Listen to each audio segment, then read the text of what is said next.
everyone. In this module number 3, we will study hydrate formation and more specifically the step of rehydration. Actually, in solid gas system, the hydrate formation takes place and this formation takes place in 3 different manner.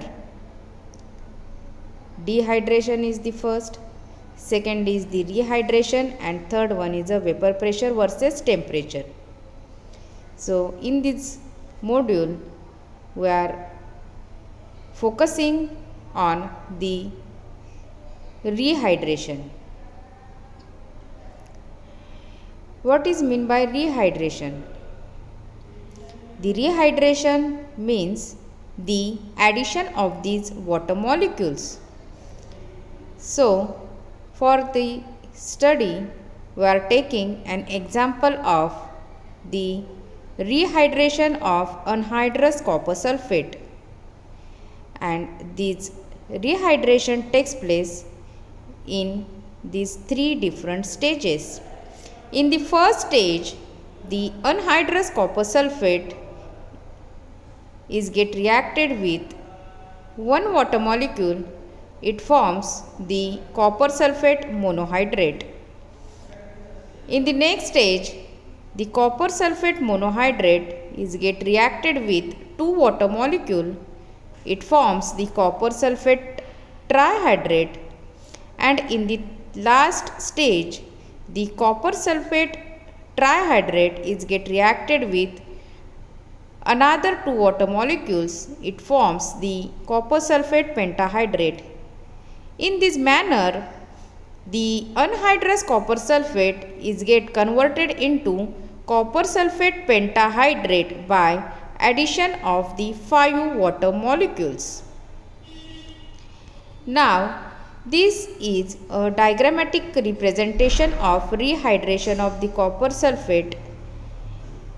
In this diagram, the x-axis representing the composition of the water molecule, while on y-axis there is a indication of the vapor pressure. So, as a rehydration takes place for the copper sulphate, and on here on x-axis there is a showing the composition, the water molecule composition is goes on increasing by from right to left side. Hence, we have to consider first the point at which here the from point F to point E. So, from point F to point E, here what happened? The anhydrous copper sulphate is get reacted with the 1 water molecule, and there is a formation of the copper sulphate monohydrate takes place. So, along the line FE, there is a conversion of copper sulphate to copper sulphate monohydrate. Now, moving forward at point D up to point C. So, from point D to point C, there is a line DC, and on which line the copper sulphate monohydrate is get reacted with, or here 2 water molecules get added as a rehydration takes place, and there is a formation of the copper sulphate trihydrate molecule. Now next,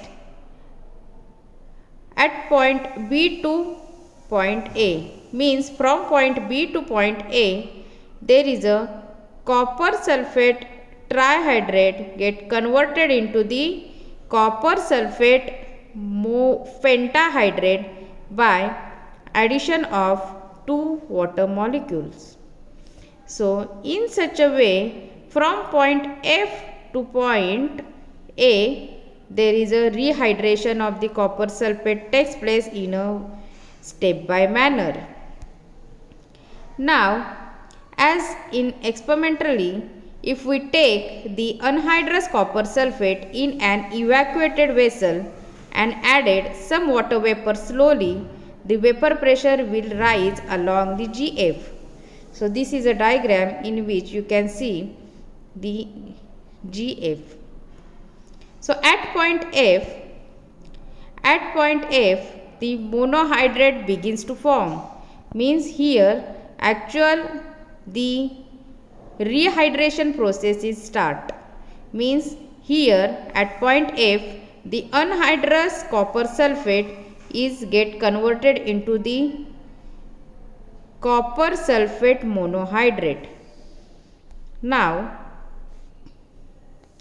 the application of the phase rules along different lines and at different points. Suppose here, first consider along the line FE. As application of the phase rule, we know the phase rule formula F is equal to C minus P plus 2. Here the number of component is 2 and number of phase, that is P, is equal to 3 and plus 2 is as it is, and here we get the value of degree of freedom, that is the F, is equal to 1. Hence we can say the system is a univariant. Now we have to apply the phase rule at point E. At point E, what happened? Only the two molecules are there.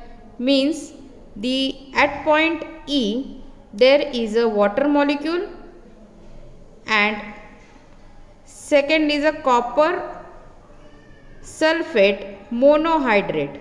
So such a two different molecules are there. Hence the number of phase is get 2. So as after application of this, F is equal to C minus P plus 2, and by putting the respected values of component and phase, we get the value of F is equal to 2. Hence we can say the system is a bivariant. Now moving forward, after point E there is a point D and consider the line DC. So the pressure is here increases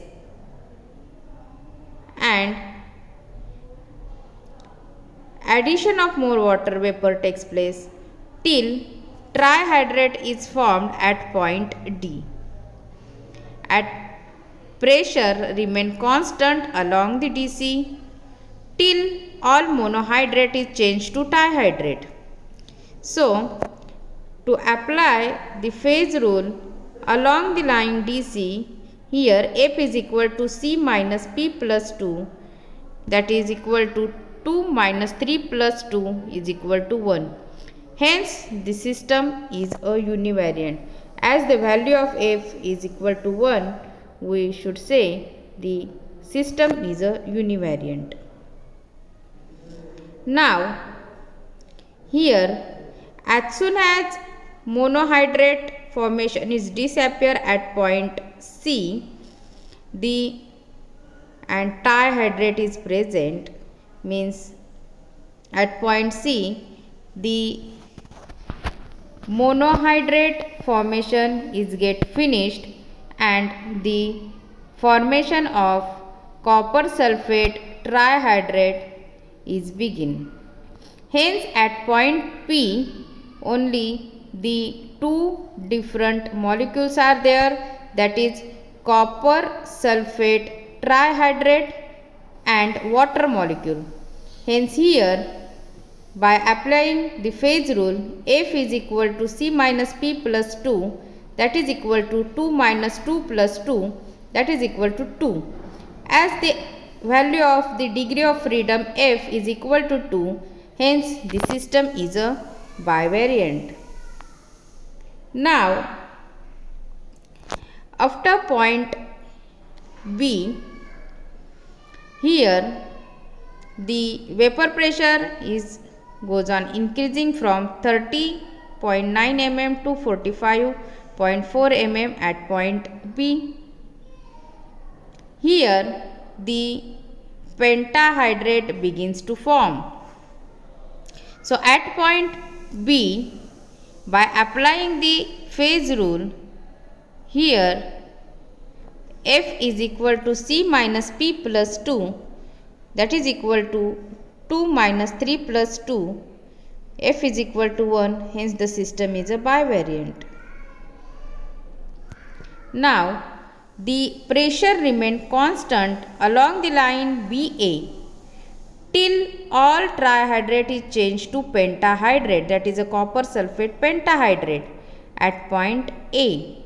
So at point A, the rehydration is completed. In such a way, the module number 3, that is rehydration of copper sulphate, which is in anhydrous form, is finished. Here, important to note that please download the uploaded study material of this module for further study. Please submit the assignment of this module in given stipulated time, and please provide your valuable feedback and suggestions about this module. Thank you for watching this